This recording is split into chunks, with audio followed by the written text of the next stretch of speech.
Hi, Akash here, and I have this OnePlus 12R with me. I got this from Amazon in the first sale itself.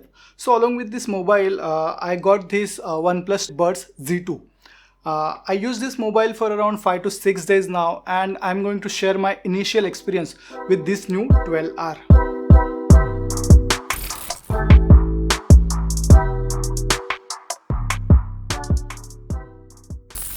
So let's start with the box content. Inside the box we have some documentation, SIM ejector tool and brand stickers. OnePlus also included these sealing stickers just in case if you are planning to install UV glass protector. But the plastic screen guard is already installed on this mobile. Next we have silicone case, a 100-watt Superbook charger along with a USB Type A to Type C data cable. And of course mobile itself. So again we have complete hardware package from OnePlus, which is always a great thing to have.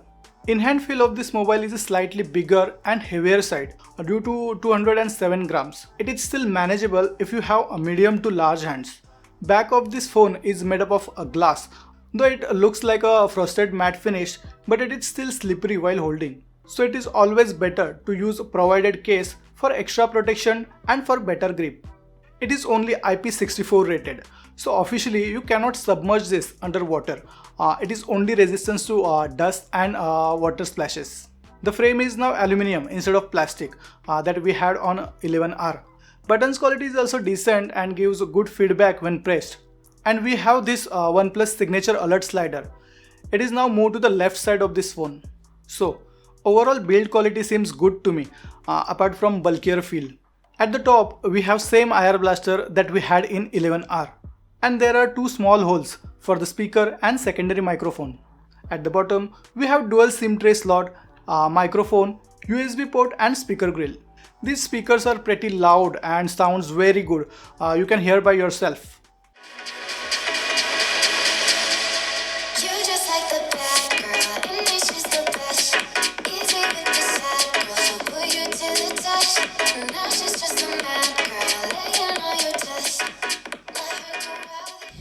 Haptics are also very good in this phone, and there is an option to change intensity of this haptics feedback in the setting.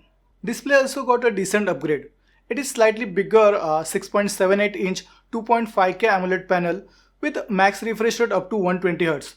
It is curved at the edges, similar to previous generation, and looks premium while holding, but again it's personal choice. This is LTPO4 panel. That means the refresh rate can get as low as 1Hz. Depending on the content. With the new Oxygen OS 14, we have application-specific refresh rate selection. This LTPO4 technology really helps to save some battery. Since it is AMOLED panel, colors are vibrant and punchy. It also supports HDR10 Plus and Dolby Vision, so it's quite enjoyable for content watching. And there is no issue with outdoor visibility. It gets pretty bright in both auto and manual mode. Regarding glass protection, both front and back glass are protected by Gorilla Glass Victus 2. Under this display, we have an optical fingerprint reader and the position is now little upward, which is easy to access without much effort. This is a fast and reliable fingerprint reader and works most of the time. Now let's talk about cameras. This is where OnePlus made some cost cuttings. It is the same triple camera setup as the 11R. Only the ultra-wide sensor got changed, but the quality wise, I don't think there are many improvements from its predecessor. The main camera is still capable of capturing great photos and there is plenty of detail in the photos. Dynamic range is also very good, but this new 8 megapixel ultra wide camera is not so great. There is not enough detail in the photos as you can see. And we still have this 2 megapixel macro camera that is usually found under 10,000 rupees budget phones.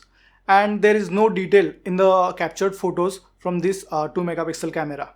We don't get a telephoto camera in a 12R, but it does have 2x and 5x zoom selector buttons. Results from 2x are good and usable, but 5x seems cropping images too much and not at all usable.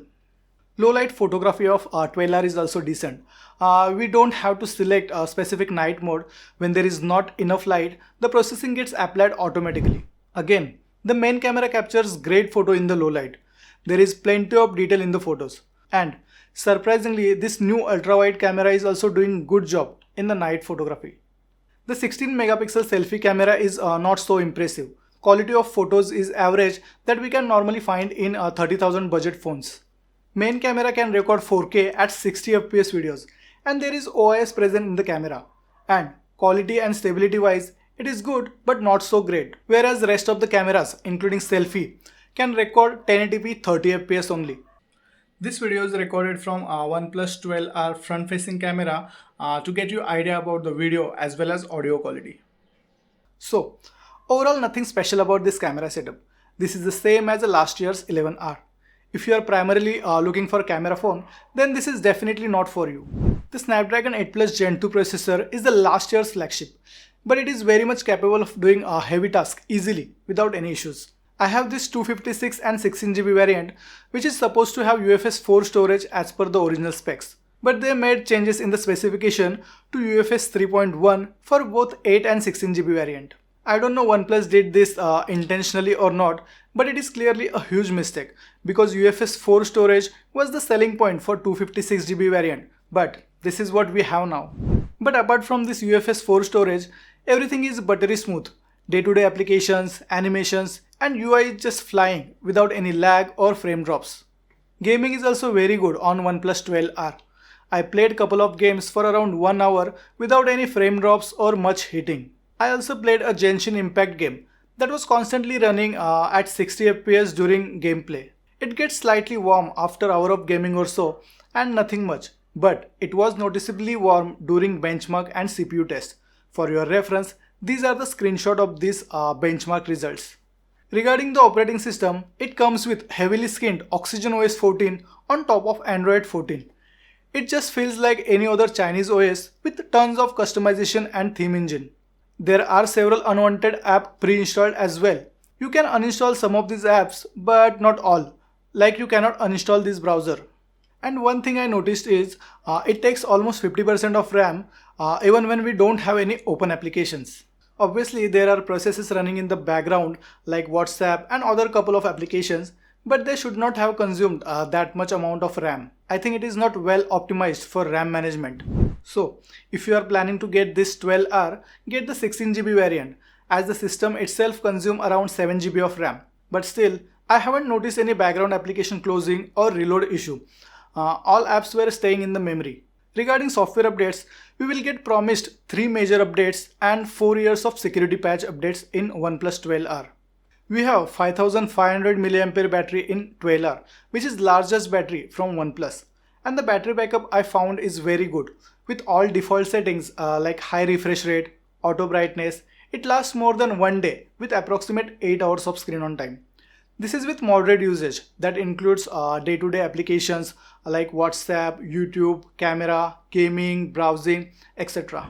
Charging speed is also very good. I think it is best in this segment from provided charger. It takes only half hour to charge from 10% to 100%.